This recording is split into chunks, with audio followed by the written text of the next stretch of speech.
Some say that love for today's youth has gone off track. It's not about deep connections anymore.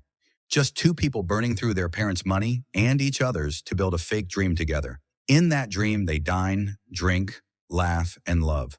On the surface, it looks sweet, but deep down, it's fragile. And when that money runs out, so does the fantasy. One of them snaps back to reality, thinking only of how to make a living. The other, still stuck in the dream, refusing to wake up. Today's story feels like it was pulled straight out of someone's diary. Like a mirror, it reflects the reality many people live, but don't dare admit. Amay and Ahuan were just about to graduate. One night, they both missed the last bus home. The taxi fare was too steep, so they ended up sharing a table at a little pub nearby. That small detour, it changed everything. They clicked. It was instant. Same kind of sneakers, same favorite drink. Both tangled their earphones the exact same messy way. They even used old movie tickets as bookmarks. All these coincidences felt like fate gently nudging two lonely souls together. When they found out their favorite movie was still playing in theaters, Amay grabbed a bottle of wine and invited Ahuan to join him for a late-night screening. It felt like meeting a long-lost friend, with butterflies. Maybe the universe was rooting for them too, because just as the movie ended, it started to pour. With nowhere else to go, Amay shyly offered his place. Her place wasn't far, but something about the way she looked at him, he just couldn't say no. Bringing a girl home he barely knew made him nervous. But for Ahuan, his place felt strangely familiar. The way he arranged his books, the art on his walls, it mirrored her own space. She adored his sketches, praising them in a soft, thoughtful way that made Amay feel truly seen. Worried she might catch a cold, he gently dried her hair with a blow-dryer. That quiet, intimate moment, his fingers brushing her damp hair, the soft whir of the dryer, it brought their hearts even closer.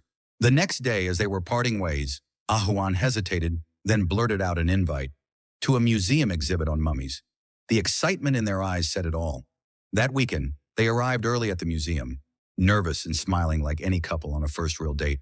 It was probably the sweetest time of their relationship. There was mystery, discovery, and the thrill of something new. In the beginning, love feels flawless. You don't see flaws. You don't feel annoyed. Just two perfectly matched souls who want to be around each other all the time. Naturally, they fell into the rhythm of love. It all felt meant to be. Every coincidence was like destiny's way of saying, you two belong together.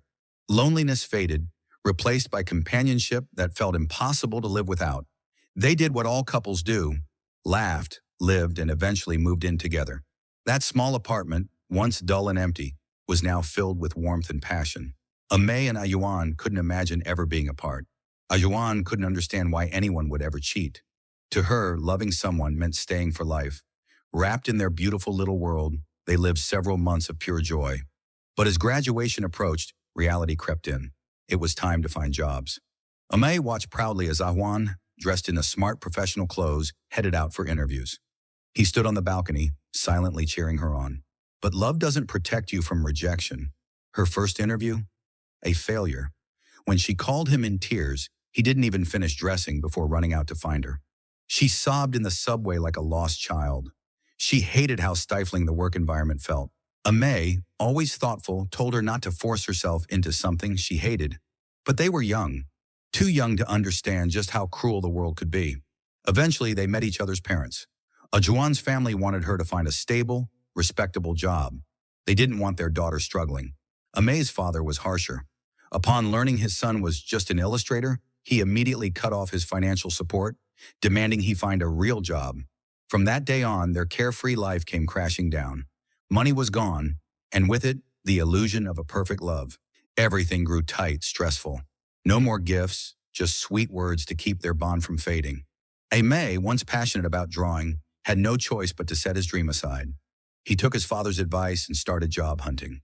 As they said goodbye on the balcony, they still held on to dreams of a beautiful future. But life wasn't kind. Because of his limited qualifications, Amay could only land a low-end job. The one good thing, it left him some time to still draw, at least for now. But dreams, like fragile bubbles, don't last. And slowly they started to pop, one by one. As time passed, the workload assigned by the company steadily increased. And with it, Amay's passion for painting slowly faded away. The weekends that were once spent together, enjoying sweet moments, were now filled with individual work, and the walls of routine life crushed their chances for a date. Despite Ajun pretending each time that it didn't matter, deep inside he was growing weary of Amai's neglect. The tension between them started to show as they faced the harsh reality of their lives. One day they had their first real argument since they started dating. Amai had gradually come to terms with the realities of life, while Ajun was still lost in the sweetness of their early relationship. Although the argument briefly gave them some time together, it was clear that the joy of their love was long gone. What replaced it was a growing exhaustion with each other. As the days passed, the gap between them widened due to work pressures and the daily grind. Ajun began to wonder if he no longer loved Amai or if something had changed within him. Meanwhile, Amai was struggling to understand why he still felt like an innocent schoolboy, despite the weight of adulthood pulling at him. Their differing views on life only deepened the distance. By the time they had been together for 3 years, they had become strangers sharing a home, lacking both passion and the sweet words they once exchanged. What remained was the weariness, and a sense of living to simply get by. Soon Ajun discovered that their favorite dessert shop had moved. He felt a wave of sadness and wanted to share this with Amai, but all Amai could say was to try another shop. In that moment, Ajun felt utterly hopeless. It felt like he was the only one in this relationship, but Ajun had no idea what Amai was going through. At work, Amai was dealing with the fallout of a driver dumping goods into the sea just because he didn't want to do the job. The pressures of work were taking a toll on him. Amai had abandoned his dream of painting, becoming nothing more than a machine that worked endlessly. The only thing that kept him going was his desire to give Ajun a stable life. But as Amai worked towards that goal, Ajun made a completely opposite decision. He quit his accounting job to join a small planning company, driven by his own passions. He wanted to live a life of entertainment, free from the constraints of a regular job. "I like being with you. Why do you always just focus on making money?" Ajun said one day. Amai replied, "Because you always want to be with me, so I have to do things I don't want to do." Ajun protested, "I don't want to do things I don't like. I just want to enjoy life." "Then let's get married," Amai said in frustration. "I'll make money, and you can stay at home." Ajun's words struck Amai like a dagger, making him feel hopeless. He had worked tirelessly, sacrificing his passion for comics, enduring insults from customers with a smile, all in an effort to give Ajun a better life.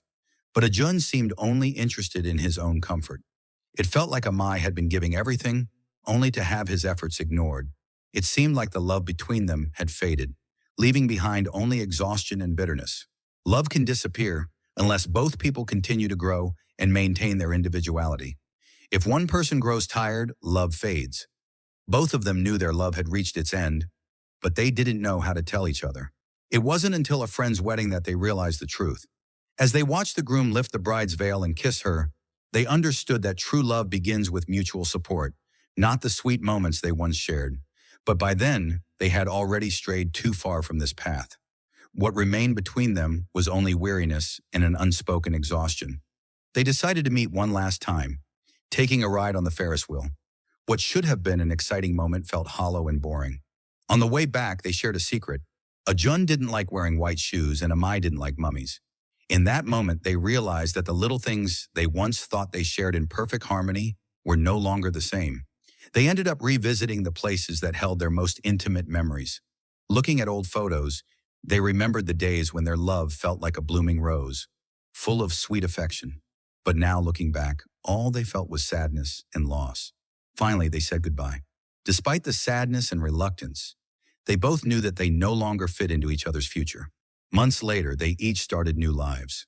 By chance, they crossed paths in a cafe, both aware of each other's presence, but neither having the courage to look one another in the eye. The reality of life had shaped them into different people, and they both knew that what had once brought them together could never keep them together. After all, life with its pressures and expectations always changes us.